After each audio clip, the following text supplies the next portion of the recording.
This podcast may contain paid advertisements, but more on that later. Welcome to the O'Connor Bootstrap Podcast, where I discuss the nuts and bolts of business and leadership, with a focus on bootstrapping a business from the ground up. This podcast is for all entrepreneurs, bootstrappers, and leaders in all walks of life. My goal is to help you grow both personally and professionally. I am your host, Isaiah O'Connor. Today's podcast is brought to you by Audible.com. But we're going to actually get into that later on at the end of the podcast today, and you'll understand why in a moment. So today we have a special guest today, and that is Rabbi Daniel Lapin. He immigrated to the United States from England, where he was living and studying. He was born in Johannesburg, South Africa, where he spent his early boyhood. He was born into a family of many generations of rabbis. He studied in both Israel and England, and among his studies, he studied the Bible, ancient Jewish wisdom, mathematics, physics, and economics, and Rabbi Lapin insists that they are all connected, and I will have to agree.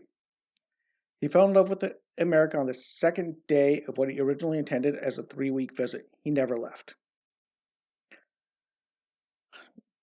So he's the author of 3 bestsellers, including Thou Shalt Prosper, The 10 Commandments for Making Money, and recently Business Secrets from the Bible, Spiritual Success Strategies for Financial Abundance.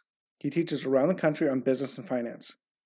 He and Susan lived for years in Mercer Island, Washington, where they homeschooled their 7 children. They are all ardent boaters. Rabbi Daniel claims to know the navigable waters of Puget Sound better than any other bald Orthodox Jewish rabbi. A few years back, Daniel and Susan sailed their family from the West Coast all the way to the Trans-Pacific to Hawaii on their 40-foot sailboat. They have recently relocated to Baltimore, Maryland, in order to be closer to their children. My guest here is Rabbi Daniel Lapin. Did I pronounce your last name correctly? Lapin. Lapin. I'm an American living in Norway, and my pronunciation is just shot to pieces between the two. You don't have any idea what it's like to move to a different country, do you? Right. So, what took you to Norway, by the way? My wife. Oh, that's good. I met my wife in a Youth with Mission. Have you heard of it? Of course. Yeah. Yes. In fact, I don't know if you know, but they own or used to own a beautiful camp in British Columbia. Oh, yeah. I remember something about that. Yeah, which I've been at. Very cool. Anyway, thank you so much for your time. I know you're just a slightly busy guy. So, first, the main book I've been talking about different books, and I was talking about. I just read your book, or listened to, Thou Shalt Prosper again. That's the second time I listened to it. I listened to what was the other book? The secrets, the biblical secrets. Business Secrets from the Bible. Yes, that one, which seemed like a shorter version of the 10 Commandments, if I remember correctly. It's been a while since I've listened to that one. A lot of the same material on there. But I really do like the 10 Commandments one, the Thou Shalt Prosper. It's very detailed. There's a lot of data there. So one thing that I liked, one of the biggest things I liked about that one is talking about how business and entrepreneurship is a good moral thing. Could you tell us a little bit more about that? Well, that of course is the underpinning of several hundred pages. So telling you a little bit more like that, is a little bit like expecting to be satiated from reading the menu at a fine restaurant. But you have a good point there. I will try. At least I'll give you something on that. The initial starting point, I think, is the fact that there is an advantage in knowing things about ourselves. We all like to think of ourselves as superbly rational and ultimately logical beings, where every decision we make is carefully thought out, and every intellectual position at which we arrive is carefully contrived. But the reality is, of course, that we're complicated human beings. We have emotions. We have cognitive dissonances. There's a reason that we've discovered that people who have not bought a car and have no interest in buying a car will either read or ignore all the car advertisements in a magazine equally. But somebody who's just bought a car will only read the advertisements of the car he's bought. He'll ignore all the others. Now, that's illogical and irrational. But he'll do that because he wants to save himself the pain of discovering something about another car that he didn't buy, which he would have liked. And so he only wants, so psychologists have shown that tests in fake waiting rooms have people who bought a car only reading ads that will already affirm the decision that they've already made. Now, that's not logical. From a logical point of view, you'd want to find out as much about everything as possible. But no, we're emotional creatures. The person who will drive across town because gasoline is 2 cents a liter less there or a gallon there than at home, using far more than that value in gas and expenses to do so, that's illogical. But there are many people who do just that because the idea of saving money is just so deeply inbuilt, they can't help it. So there are many, many things we do that are illogical and irrational, and it's as well to be aware of it. For instance, we all have a lust for power. Men more than women, men much more than women. But certainly the overwhelming majority of men get a dopamine rush from the exercise of power. You know, where in whatever area it is, it's a reality. And so it's something we should be aware of, not only because it helps us understand others, but more importantly, it helps us understand ourselves.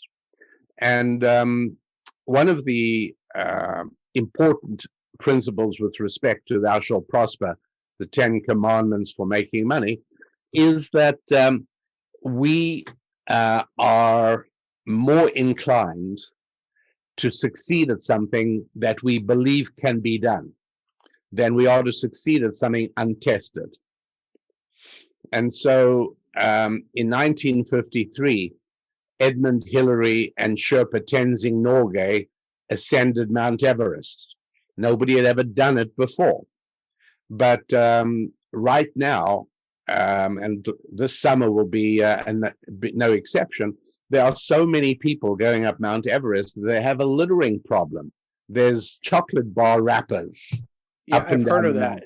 I've heard of that problem. You know, why didn't some of these people do it in 1952 so they could have been the heroes? And the answer was nobody believed it could be done. And people don't do it. You know, virtually every college athlete of any measure can run a 4-minute mile today. But yet when Roger Bannister broke the 4-minute mile at 3:59 in May 1954, doctors said he would die as he lay down on the grass after breaking the tape. They said he's dead, but at least he died doing what he loved, because they really believed human beings couldn't do a 4-minute mile. Today, I'm not saying I could, but plenty of people can. Yeah. And what's the difference? It's not nutrition. No. The difference is that we now know it can be done. That's all. And so in the same way, succeeding financially is enormously assisted by the knowledge that it can be done. Now, it's not, for most of us, you know, we either are fairly decent people on the whole, or at least we like to think of ourselves as fairly decent people. That's another interesting fact about human beings. And that is that we like thinking well of ourselves. We all like to think that we are more than than just machines that eat and drink and fornicate and defecate and die. I mean, that's if that's what life's all about, it's disappointing. And so most of us conjure up, at the very least, some system in which we function. And one of these is that you do the right thing. Now, for different people, that means different things. For some people, that means driving an electric car. For other people, it means praying to God. And I'm not comparing those two. The first, I believe, nonsensical, the second, substantive. But people have different religions because religions are how we rise above simply biological entities that come and go. Right. You talk a lot about that in the book. Sorry to interrupt. Yeah, no, that's exactly about the difference between purely spiritual versus material things. And not talking about spiritual as in just God, but the whole concept of money. You don't see any animals exchanging money for goods and services. That's exactly right. Yeah. So what this book does is it shows you why it is that making money is a dignified and moral and upright activity. Why it is that I would much rather see people going into business than going to work for the government, for instance. Because if they go to work for the government, it just means another 10 fingers in my wallet.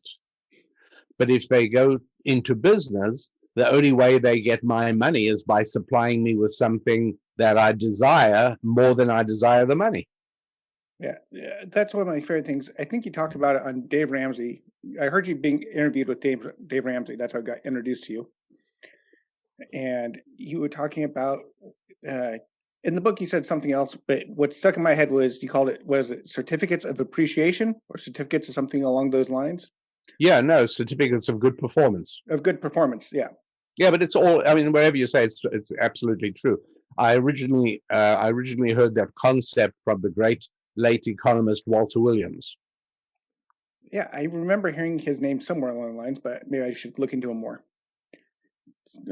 Because that takes the whole greedy sense out of it, and the whole me, the whole selfish thing. It removes the whole thing out of it. Part of the struggle all around the world today is between socialism and something else. Socialism is very clear. It's very seductive. It always has been. But the something else is very uncertain. And that's its big problem because socialism portrays itself as a moral system. The something else is unclear. For many people, it's a capitalistic system of greed. And so if I have a choice, and I'm not a very deep thinking person, the choice between a capitalistic system of greed and a system of socialism that cares about the people, well, what sort of choice is that? So socialism is winning around the world. Yeah, I've noticed that. Me and my business partner, we're rather stout capitalist as we're business owners, and I run a business podcast. And it does surprise me how many business people subscribe to socialism, not realizing it kind of shoots themselves in the foot by they're undermining the very activity that occupies most of their lives. Yeah, and I think part of that is this whole idea that business is bad. Business is bad. You go into detail in the book. By the way, I will have the book mentioned when I do my little ad spot later. Thank you. Audible. I did a review on the book actually 2 podcasts ago. Had an ad for it there. You guys, thank you. As the rabbi here said, there's so much. I can't remember. It's like 14, 15-hour book to listen to. It's a lot of detail. You guys got to get that book and listen to it. It's well worth it. So we're just barely covering the surface. We get a half an hour with the rabbi. Not a lot of time to cover a lot of material. Oh, that's for sure. Yes. So, and thank you so much. But a whole lot more of it is at that website right there. Yeah. And I will have the website up on the the page and in the show notes. And when I do put up the video. By the way, I must tell you, I loved your interview with the great Bob Berg. Oh, thank you.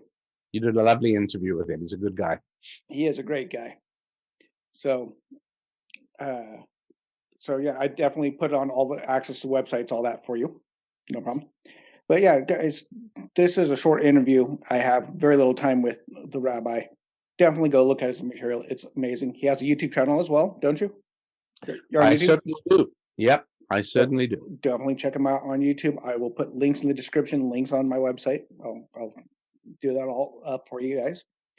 But the one thing I even noticed, did you ever see that quote unquote study about entrepreneurs that's basically said they were white troublemakers that kept getting in trouble with the law? Well, I've got a new policy that I've adopted about 6 months ago, Isaiah, and that is that I automatically turn off. I will not look at or read or pay any attention whatsoever. I will not waste 1 second of my life on any information which is reported to come from studies or experts. Yeah, well, I did crack up because you probably won't be surprised that it was partly done by Berkeley experts. Need anything more be said? No, but yeah, I went into it and they had to define entrepreneur as a very specific type of entrepreneur, and anyone who was a business owner, they just wiped out unless they were starting a new business in an unknown territory that's never been explored before. I'm like, that's a very narrow definition. So with that, how would you encourage people to become entrepreneurs, even in the trades? Because I did a podcast on being an entrepreneur in the trades. A lot of people don't realize they're entrepreneurs when they're in business. For example, my cousin doesn't see himself as an entrepreneur or a businessman, but yet he has 3 businesses. He's a contractor. He goes out and he builds stuff, puts roofs on houses, builds things up. He's a builder. He runs his own company, completely debt-free. He's been following Dave Ramsey for a while. He just sold one business for cash, bought a whole bunch of land for cash, and he just doesn't see himself as an entrepreneur. I'm just the carpenter guy. So many people do that, and they don't realize what they're doing. Well, one way of understanding it is by looking at many different doctors, which I did as part of my research. And I discovered a few things. One of the things I discovered was that there are doctors making a great deal of money, and there are other doctors who are actually struggling. I mean, they're making a lower to middle class lifestyle, but they're not putting away anything, and it has absolutely nothing to do with what medical school they attended. As a matter of fact, almost no patients know which medical school their doctors attended. Neither do they care. They certainly don't know whereabouts in the class their doctor graduated.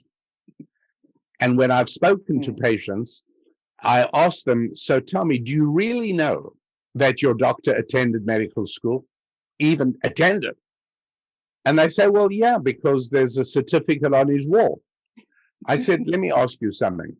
If I left you in a room with a computer and a printer and some graphic software, how long would it take you to turn out a medical diploma for yourself? Like, what does that tell you? And they said, well, if you put it that way, I guess we don't really know. I said, no, never mind putting it that way. In reality, you have no idea if your doctor attended medical school. And they said, well, yeah, I guess. So why do you go to him? Because he's a really good doctor. How do you know? Have you seen his stats on survival and not? You haven't seen that either. The answer is he's a good businessman. That's not what they say, but that's what I say. Yeah. His marketing is good. His PR is good. His interaction with customers, you want to call them patients, call them patients. To me, they're customers. All of that is good. That's the difference between a doctor who makes a lot of money and a doctor who doesn't. The one who thinks of himself in business does well. The one who thinks, I'm a doctor, very nice. Kudos to you, but you're not doing as well. Now, it sounds as if the person you described is obviously doing well if he's got 3 businesses. So, maybe it's a semantic thing. He just doesn't relate to the word entrepreneur the same way you do. Or maybe, maybe he has an emotional background from somewhere in his family and his child. Who knows, where a businessman or an entrepreneur was a bad person. And so he doesn't want to associate with that. But it sounds to me as if he's behaving exactly like a business professional, which is wonderful. Yeah. And he just doesn't see himself, because I think there's this disconnect where if you're not doing something new and exciting, if you're not going on Shark Tank, then you're not an entrepreneur, you're not a businessman. That's Even right. if you are, it's this whole thing of what is an entrepreneur? What is a businessman? What do you start off doing? Yeah, the best entrepreneurs have boring lives. That's great. Mm-hmm. And the other thing is, kind of the flip side of that is, if you're working for someone, as you mentioned in the book, you're still in business. Your customer is your boss. It's really important to see it that way, that we're all in business, with the exception of people who are retired or people who are in some activity in which they cannot be fired, in which their performance has no relationship to their reward. So if you are in a very unionized industry and your boss might want to fire you but cannot, then you are not in business. Yeah, I hear you on that. And actually see, and I like what you were saying about the mindset of being a business person versus not a business person, because my business is a balloon decorator, balloon decor. And I see tons and tons of people in balloons. And I throw up a poll just to see, and I can't remember the exact, wasn't super scientific, it was just a Facebook poll. But something on like 15% even saw themselves as being in business. That's right. And they run their own companies, and they serve a lot of people, and they live on this. They're doing really well for themselves, and they don't even see themselves as a business person. Like, well, I'm just an artist who makes some money. It's like, yeah. But the ones that, because they've all been conditioned to believe that business person is a greedy, low-grade occupation, whereas artist, society respects. Exactly. Exactly the opposite. And the two guys that have the biggest crews, they see themselves as businessmen and artists, but businessmen primarily. Matter of fact, one guy who's eventually going to come on the podcast as well, he doesn't just have his own balloon company, but he managed to work and do, like, have you seen the floor shop ones where it's multiple florists all working under one website? Yeah. And he set that up for balloons. So you order from one place in Australia, and one of the other companies that he works with nearest you will provide the product. He put that all together. Yeah, he's a business professional, all right. Yeah, and a great guy. He's definitely a giver. I've mentioned him in my podcast about giving before, too, because he's a great guy. So that's really cool. Now, speaking about balloons, and this guy is a great transition point, where you talked about you don't have to do something you love, but you need to learn how to love what you do, which actually sounds exactly like what Mike Rowe says. You know Mike Rowe? Yes. Dirty Jobs guy. He says you shouldn't be following your passion. On the flip Absolutely, that's correct. On the flip side, I've seen the other side where people choose industries that they cannot become passionate about, and or they are passionate about, and then they're even more successful.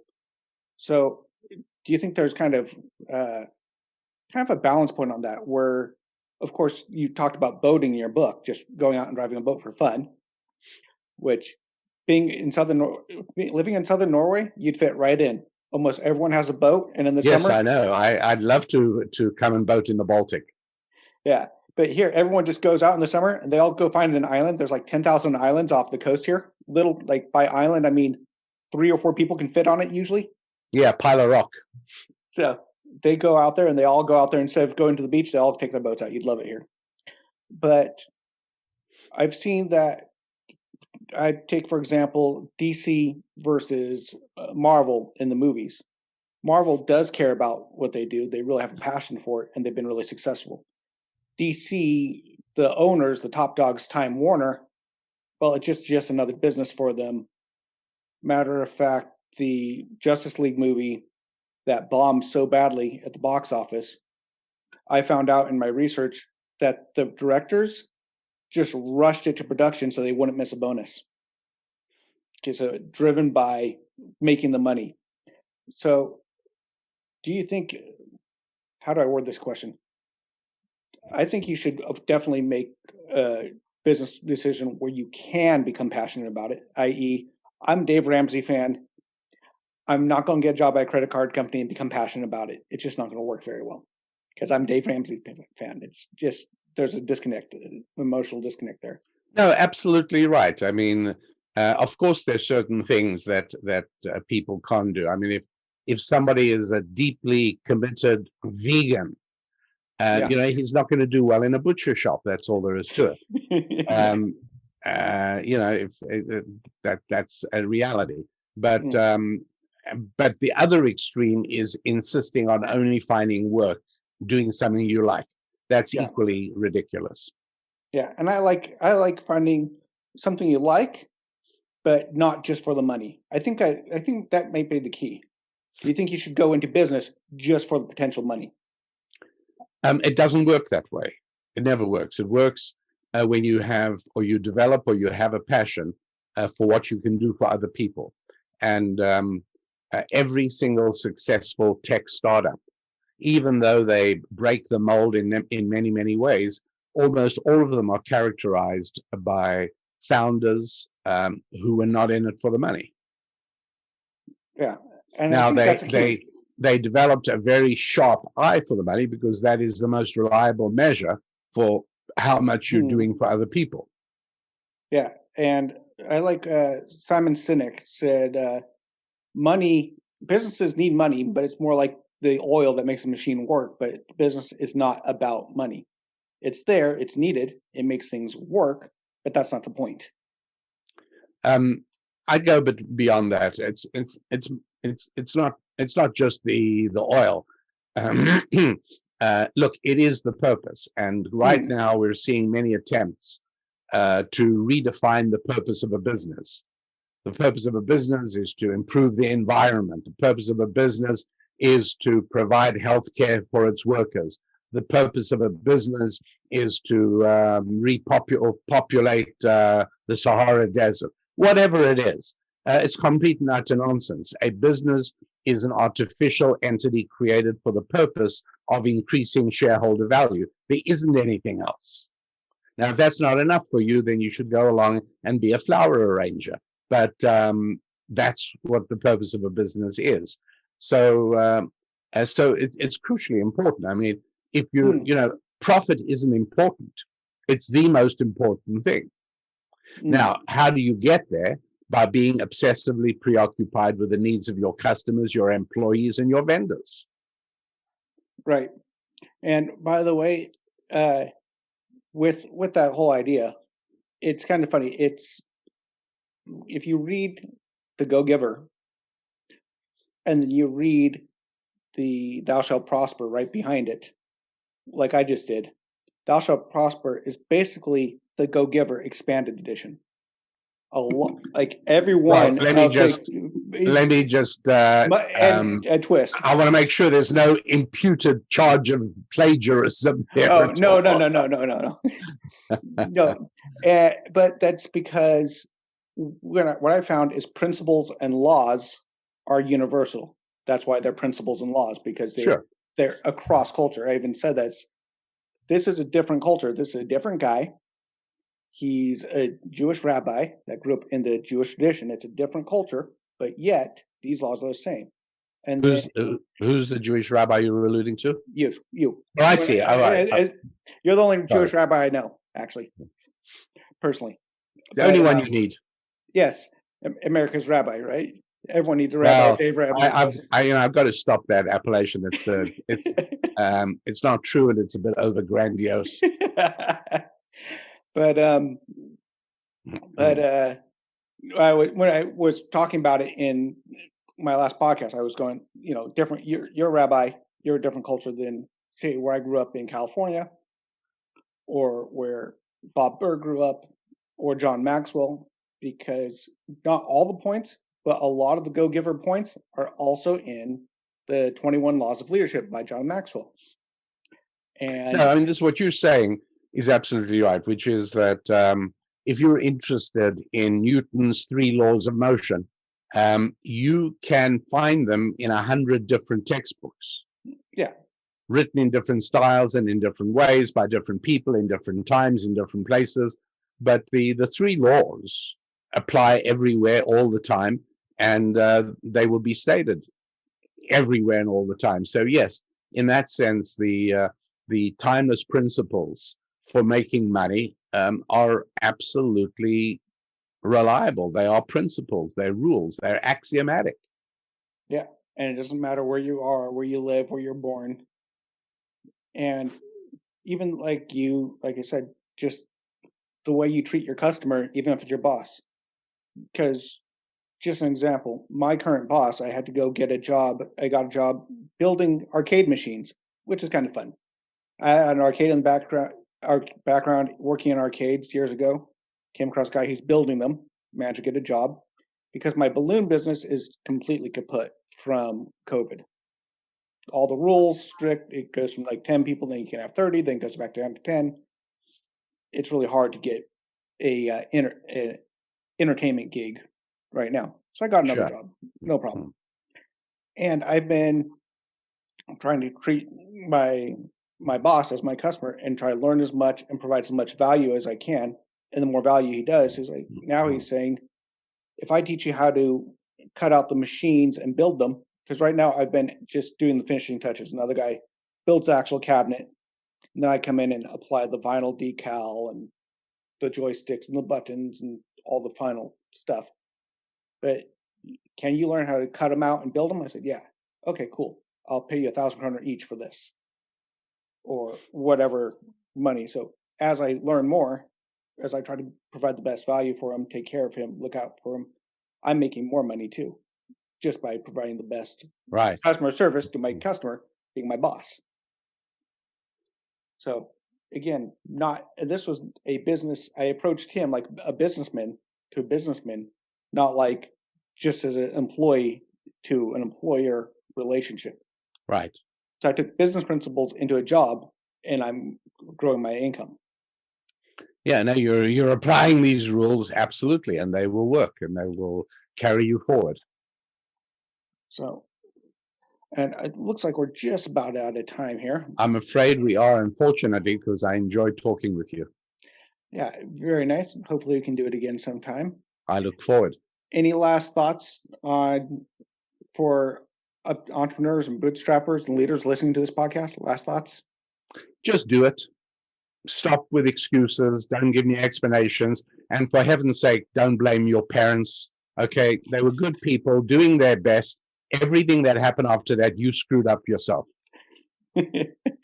Great. Okay, thank you. Terrific. Nice talking with you. Bye-bye. I really enjoyed that interview with the Rabbi Daniel Lapin. It was great. I really, really hope I can have him back on the show sometime. We just scratched the surface. He has a lot of information. And now to the sponsorship spot. The only reason I'm bringing up the sponsor is you gotta go listen to his book, Thou Shalt Prosper, the 10 Commandments of Making Money. It's so much deeper than what we were able to talk about here.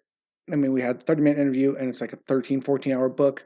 Go check it out on audible.com/bootstrap. You go over there, you can get a free trial, 30-day free trial, which comes with 1 free audiobook, 2 free Audible originals, and a full access to their streaming library for 30 days. After that, it's only $14.95 a month with no binding contract or anything like that. You can quit at any time, but you're not going to want to. Go check it out, audible.com/bootstrap. And we might have another guest on next Thursday. Hopefully we can, and it will be a surprise guest, and we'll find out about that later. So on Thursday, it might be just me rambling on about something or other, or it could be a special guest. Anyway, talk to you guys later. Bye-bye. If you found value in this content, please leave a comment and give us a 5-star rating on whichever podcast platform you use. We are on Apple Podcasts, Spotify, Google Podcasts, and most other podcast platforms.